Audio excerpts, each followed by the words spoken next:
According to the Western world, today is Mother's Day. Taking into account the importance of this event, I've decided to talk in English so that I can reach all the members of our younger generation and relate to them what is this so-called Mother's Day according to the Vedic culture. At the moment, we are celebrating Mother's Day once a year. Does this mean our mothers perform their mother's duty only one day per year? Definitely not. Our mothers perform the mother's duty 24 hours a day, 7 days a week, and 52 weeks a year. So if you think that going and meeting your mother today and giving her a gift has fulfilled your duty towards your mother, then you are wrong. Remember, your mother's absolute love for you is totally unconditional. She doesn't want your gifts or words of praise. All she wants is your welfare, your success, your progress, and your happiness. No one in this world can give you this much unselfish love but your mother. Can you as a child do anything to hurt this pure heart and soul of your mother? This is where the Vedic culture stands out like a beacon and tells the world what a mother is worth. Rishi Yaksh asked Yudhishthirji, what is the largest object in the whole universe? Yudhishthirji replied, Mother. He said, if you have a balance and put the whole universe on one side and mother on the other, the mother will outweigh the whole universe. To prove this, let me relay the sentiments regarding a mother. The mother is the panacea of all calamities. The existence of the mother ensures one with protection.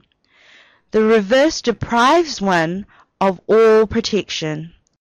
A person whose mother exists, even if he happens to be possessed of all sons and grandsons, and even if he himself is 100 years old, in his mother's eyes is still a 2-year-old. Whether the mother is able or disabled, lean or robust, the son is always protected by the mother. No one else is a better protector of the child. When the child is deprived of his mother, then does he realize he is grief-stricken and the world empty. There is no shelter like the mother. There is no refuge like the mother. There is no defense like the mother. There is no one so dear as the mother. For having borne him in her womb, the mother is the son's dharti. For having been the chief cause of his birth, she is his janani. For having nursed his young limbs, she is called Amma. There is no mode of life that is superior to serving one's mother. When a woman is being transformed into a mother, 3 miracles happen at once. The first miracle is the miracle of childbirth.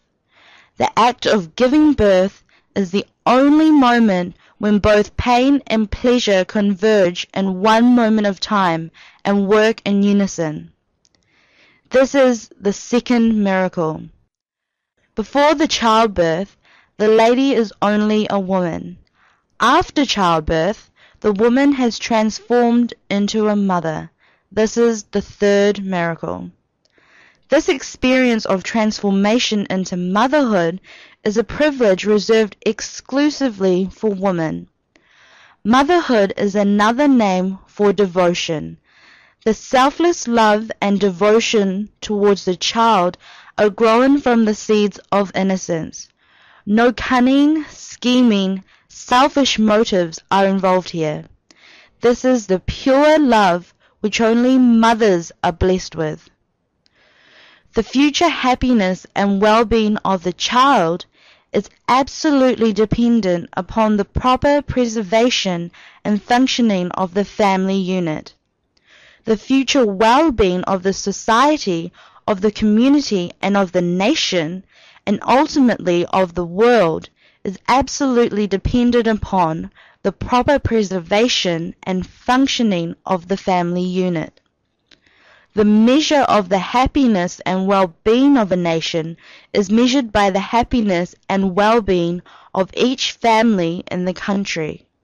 Family is a pious phenomenon, productive of goodness that acts as a shield against the eroding influences that distort and destroy the culture and noble values. A well-functioning family is essentially a temple that transforms a house into a home. And who is in control of this home? It is the mother. Mother's time with children, guided by wisdom and properly utilized, lays the proper foundation for nation building. A well-balanced individual with solid psychological foundations is the quality thread that goes into making the fabric of the nation. So the root of the nation building is the mother. The proper understanding of this fact and its implementation will be the fourth miracle. Motherhood is a spiritual transformation of wifehood. The wife may and does demand and take, but the mother feels it is her privilege to give.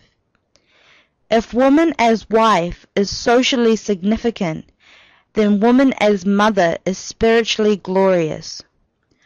The Vedic culture trains every man to look upon all women as the forms of one divine mother.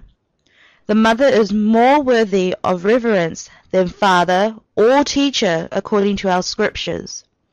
According to Manusmriti, I quote, "From the point of view of reverence due, a teacher is tenfold superior to a mere lecturer. A father is 100-fold superior to a teacher, and a mother is 1,000-fold superior to a father." The Vedas say, Mata nirmata bhavati, meaning mothers have the greatest contribution in the development of the entire mankind. Our mothers have contributed the most towards our physical, mental, emotional, and spiritual development.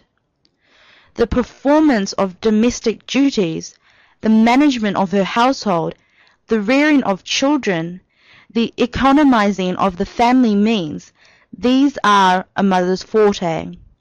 She is already endowed with divine love and power. She already governs the world by her power of gentle love and affection.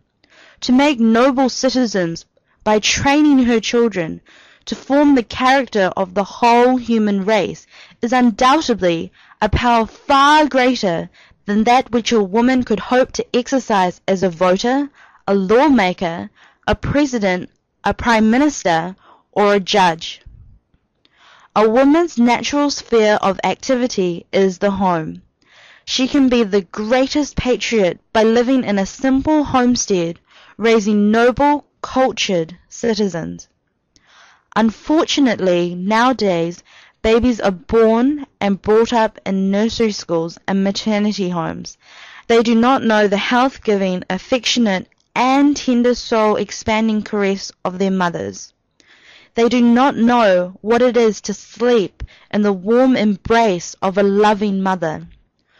Brought up in the atmosphere of bargain and economics, they develop, even in their teens, an unceasing devotion to the dollar and material wealth. The inspiring force of the home is the mother. The home is the origin and beginning of every form of social organization. It is the nursery of the nation. It is the sweetest place wherein children are trained for the future citizenship. The woman illuminates the home through the glory of motherhood. Good habits, right conduct, and formation of good character are created in children in a well-regulated home under the personal influence of the mother. The loving kindness and the cultured gentleness of the mother help the children to unfold their natural talents and dormant capacities quickly. Children absorb ideas by suggestion and imitation. Early training and impressions formed at an early age are everlasting. The mother at home can do the formation of character very effectively. Therefore, home is the most beautiful training ground for character building in children under the personal guidance of the mother. Vedic culture recognizes the ideal of motherhood as the highest for a woman. There is so much talk in the West about the emancipation of woman. Scrutinize her closely, and you'll find her a slave of appetites, fashions, and the dollar. In our Vedic period, women enjoyed the honorable and exalted position. They still occupy a high position now. The object of marriage is a mutual happiness of the parties, the raising of children, and worship and service of the Lord. Coming to the forefront in her profession is certainly not the test or criterion of the true greatness of a mother. The happiness for a woman lies not in catering for carnal passions, not in challenging man in his own field by forgetting her natural course of duties, but in leading the ideal life as taught in the sacred scriptures, the crowning glory of womanhood. Then alone will woman be restored to the original dignity of the universal mother, which she is to every Arya now. Women are the backbone or bedrock that sustain dharma and national strength, peace and prosperity. Manu declares, the woman who always does good, who is efficient in work, sweet in speech, devoted to her duty and service of mankind, is really no human being, but a goddess. A woman is essentially not the object of a man's lust, but is the mother, the maker, and the leader. It is the privilege of a mother to bring up her children, to help them to develop their distinctive natural gifts. Our scriptures say, Matra Devo Bhava.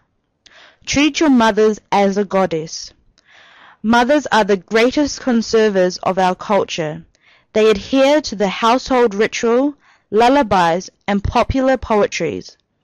A definite philosophy of life is bound up with these. By the very quality of their being, mothers are the missionaries of civilization.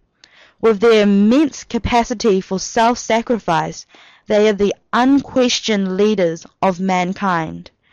According to Mark Twain, India is the cradle of the human race, the birthplace of human speech, the mother of history, the grandmother of legend, and the great-grandmother of tradition. If this is true, we must honor and give the due respect to our mothers and look after them with the same love and affection as she did when you were young. You will never be able to repay her debts, but you will make her happy. If your mother is happy, then you have a happy home and a happy nation. May God give all of us the strength, courage, and wisdom to give our mothers the respect they rightfully deserve. May God bless all the mothers of the world. Dhanyavad. Namaste.